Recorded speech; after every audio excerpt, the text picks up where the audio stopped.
Kanalıma ve mutfağıma hoş geldiniz. Bugün sizlere hiçbir yerde görmediğiniz ve lezzetini bile bilmediğiniz bir kek tarifi hazırladım ki böyle yaş pasta tadında ve lezzetine hayran kalacağınız bir kek tarifi oldu. Üstü çikolatalı. Evet, fazla da kıymetli vaktinizi almak istemiyorum. Tarifimin yapılışına geçmek istiyorum. Buyurun hep birlikte tarifimizin yapılışına geçelim. Sizler de beğenecek misiniz? Evet, kabımın içine oda sıcaklığındaki 2 tane yumurtamı aldım. Üzerine 1 su bardağı şekerimi ilave ediyorum ve pürüzsüz hale gelinceye kadar mikserimle çırpacağım.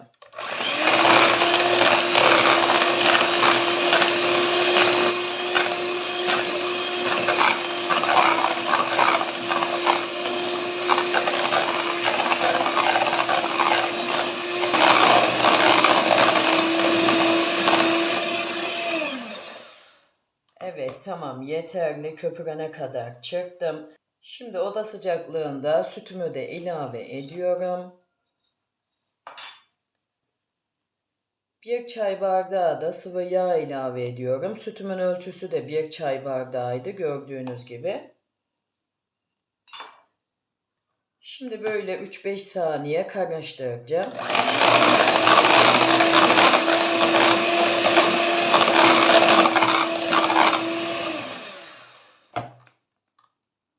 Ve şimdi unumu kontrollü bir şekilde ilave edeceğim. Unumun ölçüsü de 2 su bardağı. Sizler de ununuzu kontrollü bir şekilde ilave edin. Çünkü neden derseniz yumurtamızın büyüklüğünden küçüklüğüne veya unumuzun kalitesinden kalitesine de un miktarımızda değişiklik gösterebiliyor. Şimdi üzerine 1 paket kabartma tozumu, 1 paket de vanilyamı ilave ediyorum ve alttan üste doğru çırpmaya başlayacağım.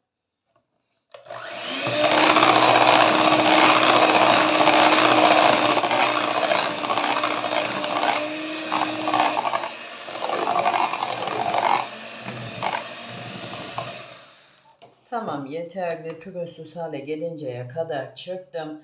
Şimdi 1 çay bardağı Hindistan cevizi ilave ediyorum. Üzerine 50 gram rendelemiş olduğum çikolatamı da ilave ediyorum. Ben sütlü çikolata kullandım. Sizler dilerseniz bitter çikolata da kullanabilirsiniz. Tamamen tercihinize kalmış. Şimdi bu aşamadan sonra kaşığımla karıştıracağım. Mikserimi kaldırıyorum.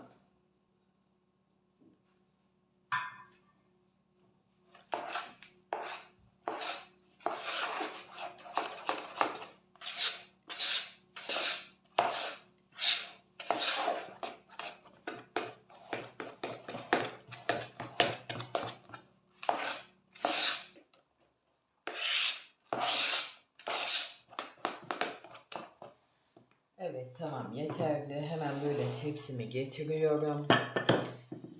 Tepsimin altına 1 yemek kaşığı sıvı yağ ilave ettim. Şimdi her tarafına gelecek şekilde dağıtıyorum.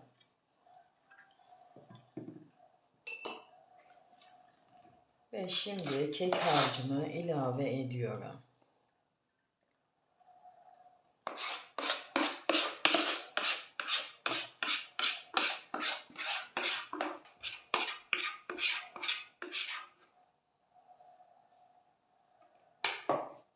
Şimdi fırınımı alt üst fan ayarında 190 dereceye ayarlayacağım. Önceden ısındıktan sonra katıp kekimi pişireceğim. Hemen burada bir püf noktası vermek istiyorum. İlk 15 dakika fırınımızın kapağını asla açmıyoruz. Çünkü neden derseniz eğer ilk 15 dakikadan önce fırınımızın kapağını açarsak kekimiz kabarmaz ve basık ve hamursu bir kek elde ederiz. Bunu da belirtmiş olayım. Evet, kekim pişti. Daha yeni fırınımdan aldım. Şimdi bir 5 dakika ilk sıcaklığı çıksın. Sonra sütümü ilave edeceğim. Evet, 5 dakika dinlendi kekimiz. Şimdi hemen böyle kürdanımla delikçikler açıyorum.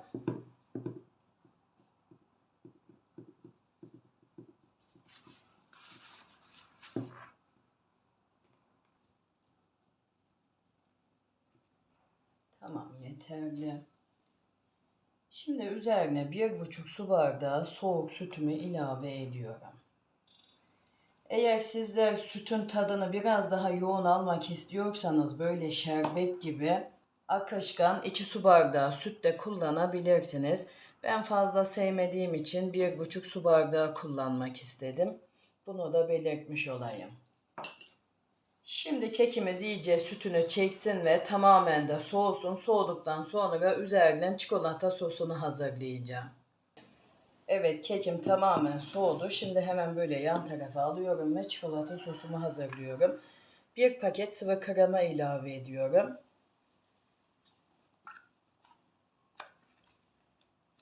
Şimdi kremamı ocağımın üzerine alacağım. Bir taşım kaynadıktan sonra üzerine 100 gram sütlü çikolata ilave edeceğim. Ve çikolatam eriyene kadar da karıştıracağım. Sizler dilerseniz bitter çikolata da kullanabilirsiniz. Sütlü çikolata sevmiyorsanız. Evet, çikolatam tamamen eridi. Hemen şöyle göstereyim. Çikolata sosum hazır. Şimdi hemen böyle dilimliyorum. Önce kekimi, sonra çikolata sosumu ilave edeceğim.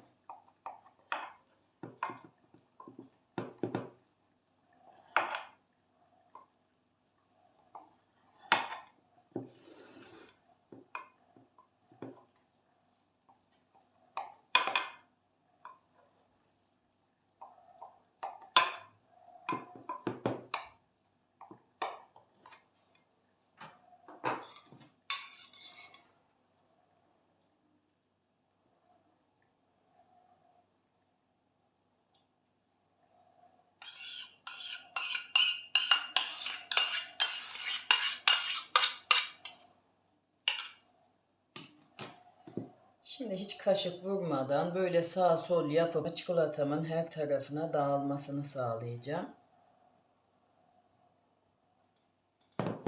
Evet, tamam. Şimdi dolabımın alt kısmına kaldıracağım ve yarım saat dinlendireceğim çikolatamın biraz donması için.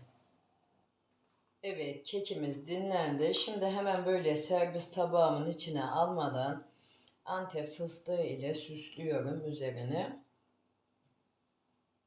Siz de süslemeye edebilirsiniz. Şart değil yani. Tamamen isteğinize kalmış.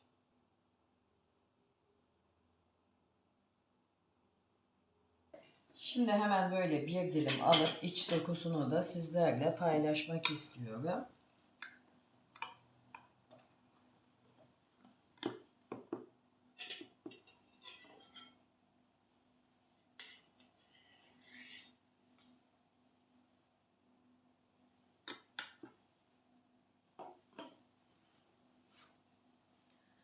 Hemen böyle yakından da göstereyim.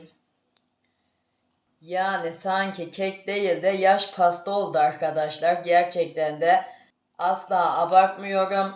Çok güzel bir kek tarifi oldu. Bugüne kadar hiçbir yerde lezzetini tatmadığınız ve tarifini görmediğiniz.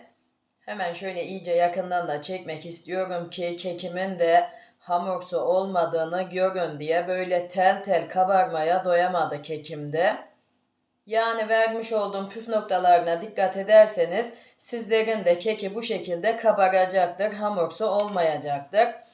Evet, hemen böyle bir de tadına bakmak istiyorum. Sizler için hakkınızı helal edin. Yani abartısız çok güzel bir kek tarifi olmuş. Kesinlikle yapmanızı tavsiye ederim. Asla abartmıyorum. Kendim yaptım diye de söylemiyorum. Karşınıza çıktığında kaydedin, kaybetmeyin. Çünkü böylesine güzel bir kek tarifini hiçbir yerde bulamayacaksınız. Üstüne bastıra bastıra söylüyorum arkadaşlar. Beğenmediğim ve daha önceden de denemediğim hiçbir tarifimi sizlerle, takipçilerimle de paylaşmıyorum. Bundan da kesinlikle emin olabilirsiniz.